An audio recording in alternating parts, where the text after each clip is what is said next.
I have a dream, that's all I need. I'll make it happen with some work and belief. Know what I want, so I'll take it on.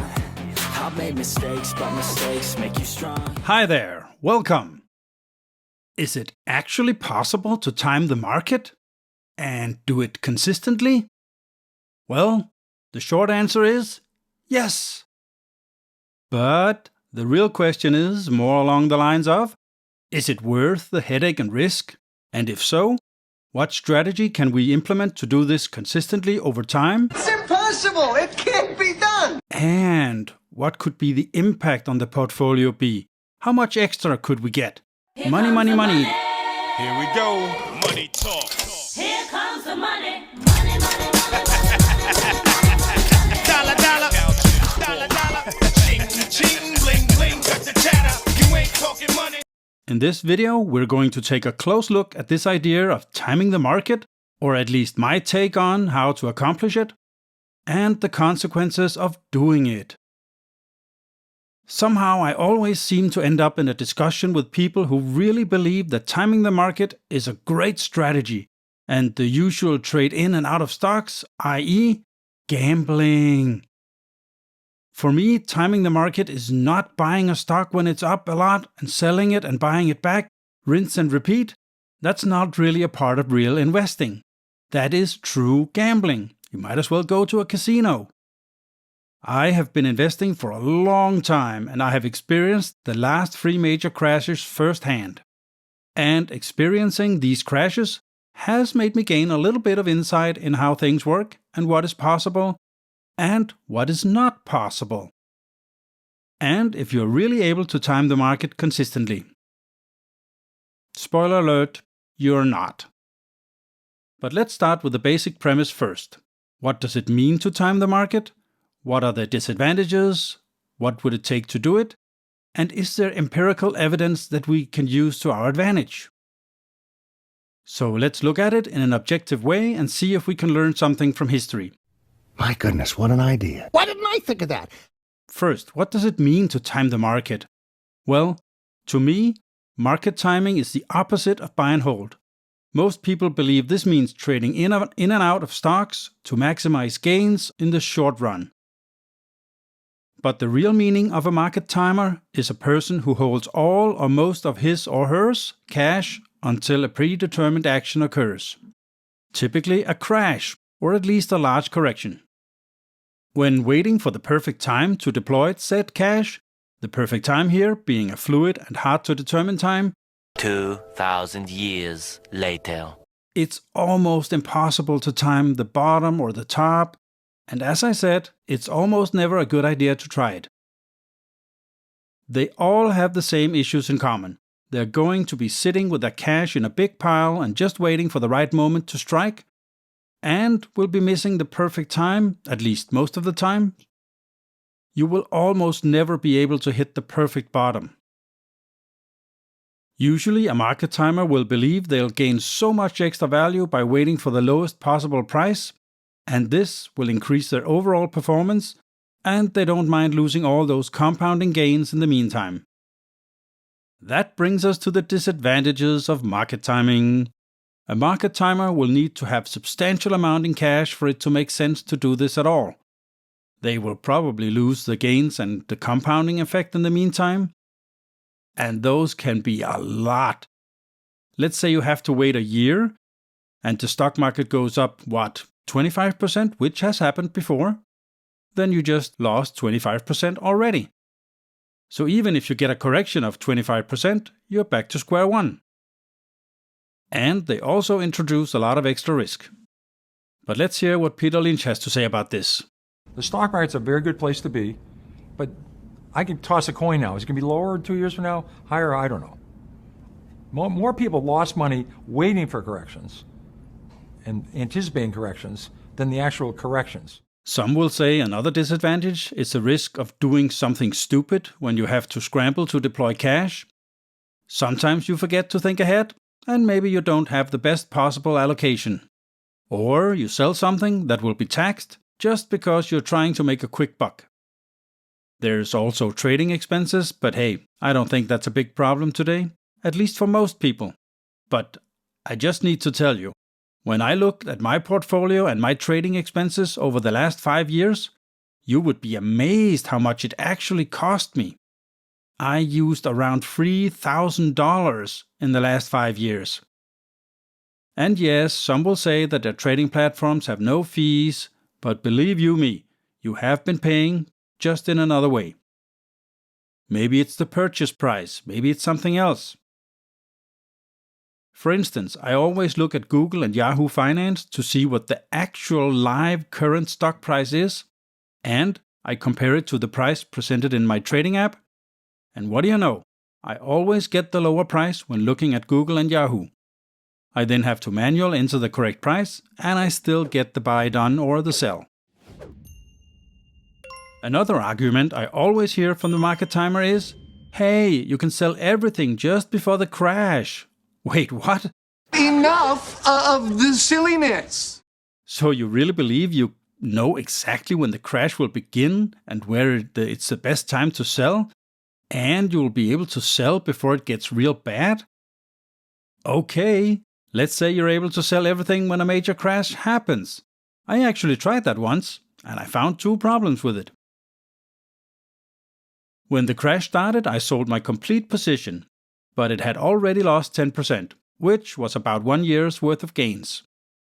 Then I waited for the bottom so I could get back in at the lowest price. However, suddenly the market took off, and I ended up buying it back only 6% below my exit price. Not a great deal. And this was actually Microsoft. There's a reason when Warren Buffett says the stock market is a device to transfer money from the impatient to the patient. If we didn't have these traders, the rest of us wouldn't have any to buy from and sell to. Well, duh. Another disadvantage people often overlook is the risk and reward of these trades. The risk is that you don't make enough at the X number of trade, so it can offset the ones that didn't work quite as well. I believe that everything in life is about timing. Now, unfortunately for you, yours isn't very good.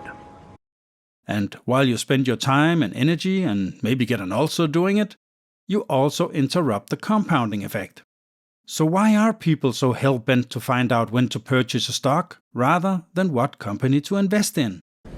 You may have trouble believing this, but Charlie and I never have an opinion about the market because it wouldn't be any good and it might interfere with the opinions we have that are good. If we're right about a business, if we think a business is attractive, it would be very foolish for us to not take action on that because we thought something about what the market was going to do or anything of that sort, because we just don't know, and to give up something that you do know and that is profitable for something that you don't know and won't know because of that, it doesn't make any sense to us. Remember a minute ago when I said it's almost always a bad idea to time the market? Well, let's look at how we could actually do it. We could try to use data to determine when the best time is to deploy that cash and actually make that work.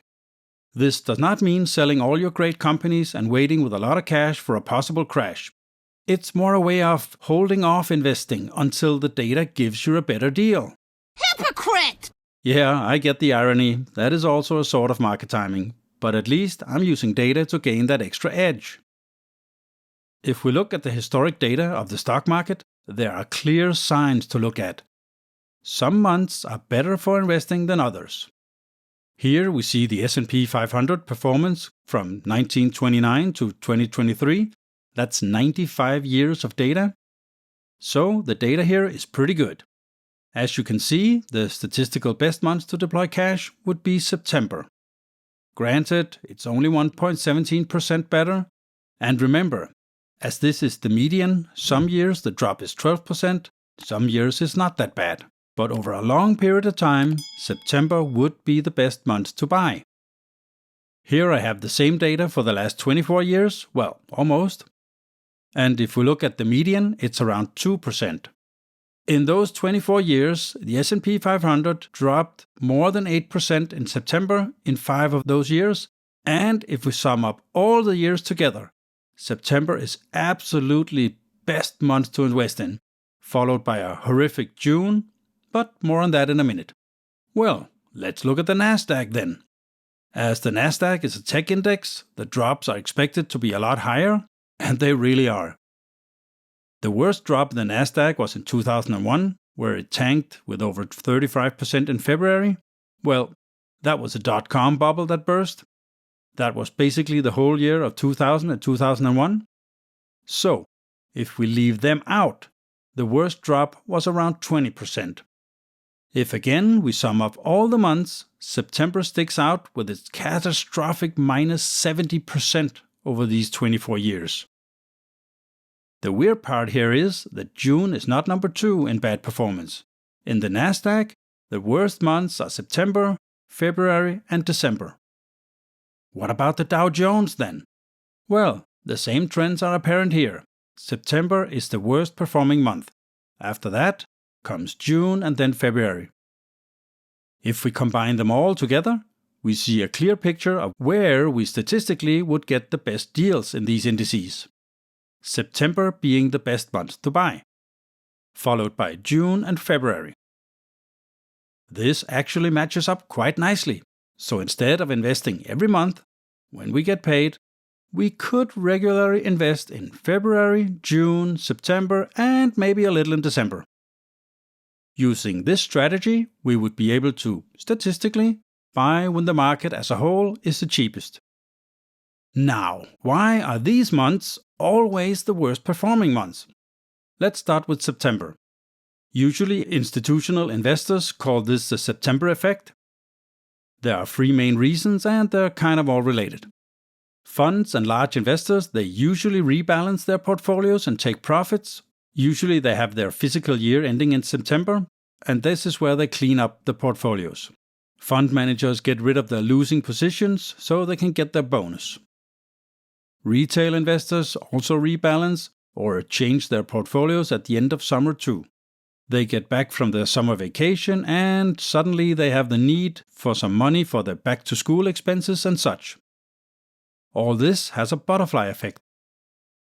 Other investors feel the market go down, they get scared and they sell too. So why is June typically another bad month? Well, the main reason is because of actually low volume.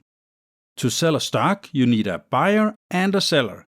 And when people are on their way to vacation or preparing for vacation, i.e. maybe selling a little to pay for the vacation, there are not many buyers, and this forces stock prices down. Some investors still use the strategy to sell a lot in May and wait for the great November gains, avoiding the low summer months. This is called sell in May and go away. What about February then? Well, it's not really clear why February typically also is a bad month. Some say it's because of a great November and an okay January. Then the market needs to catch its breath and some investors need to take profits. We don't really know for sure. What's the conclusion then? Well, I did the math. If we were to buy the S&P 500 every month for 24 years back, using $500 every month, we would have $530,907 today. That's actually pretty good. Now, if we only invested in February, June, and September, trying to time the market, maximizing our gains, we would have $538,863. That's pretty good too, but it's actually only 1.5% more over 24 years. Well, what about the Nasdaq? Well, if we had done the same with the Nasdaq, invested $500 every month in the last 24 years, we would have $1,150,886. That's awesome! If we had waited and invested only in February, June, and September, the end amount would have been $1,174,470. That's $23,583 more. But again, it would still only be 2% more over 24 years. I am declaring a moment of silence. Now, to be a little bit more precise, we could go even deeper and dive into which days in these months statistically should invest in. I didn't even ask. I have only looked at September for the S&P 500. In September, we should invest in the third week of September to get that little extra. Still, we would never get more than 2.2% over 24 years. That sounds awesome. So, is it really worth it timing the market? Well, you tell me. I'd rather just auto-invest in the best portfolio ever and just forget about everything until I need the money. You can see that video here with that portfolio, and it could yield over 20% annually. Yes, I said it, 20% on average for 20 years. So watch that video next. It could actually change your life forever. On that note, I'll end the video. Thanks for watching all the way to the end. And as a bonus, you can win a highly desirable prize just by hitting the like button. And maybe even subscribe. The prize is my gratitude. I'm gonna come. Oh. Remember, the absolute best investment you can do is literally in you. The more you learn, the more you will earn. Bye. I have a dream, that's all I need. I'll make it happen with some work and belief. Know what I want, so I'll take it on. I'll make mistakes, but mistakes make you strong. Let's break it down for a minute. I want the crown, I'm gon' get it. You hear me loud, man, I'm winning. Yeah, Charlie Sheen will be grinning. These ladies know that I'm sinning, and this is just the beginning. I'm closing in the ninth inning, there ain't no point in resisting.